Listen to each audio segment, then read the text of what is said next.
20 वर्ष आमदारकी, काय विकास नाही, रस्ते झाले नाहीत, शेतीची अवस्था ठीक नाही. काय केलं 20 वर्षामध्ये? काही कारखाने काढले, साखर कारखाने काढले, जी कारखानदारी होती ती बंद केली.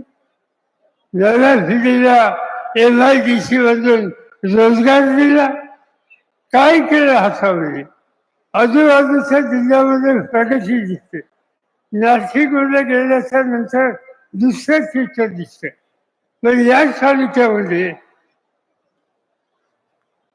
विकासाच्या संदर्भात काही भागलं गेलं 20 वर्षात टाकली नाहीत, हे चित्र या ठिकाणी दिसतं. आणि म्हणून आज काही लोक सांगतात की आम्ही काम करू न करू, पण आम्ही आमच्या बहिणींना 1500 रुपये दिले. बहिणींचा सन्मान हा या देशामध्ये प्रत्येक माणसाला आनंद असणारा सन्मान आहे. पण आवश्यकता काय? तुम्ही रोजच्या वर्षात खर्च वाचा, लहान असामध्ये रोज वर्षात खर्च उघडल्याच्या नंतर कुठेतरी मुलीवर अत्याचार झाला, कुठेतरी बहिणींच्या अत्याचार झाला, ही बातमी असायला मिळते.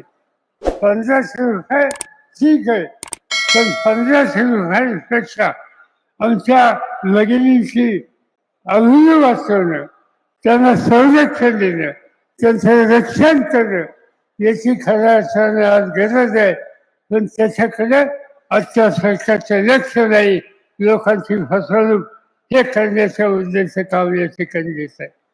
आणि म्हणून या रस्त्याने जायचा निकाल जे कुणी घेतात त्याच्या उद्देशी भूमिका काय घ्यायची हे तुम्ही ठरवायचे.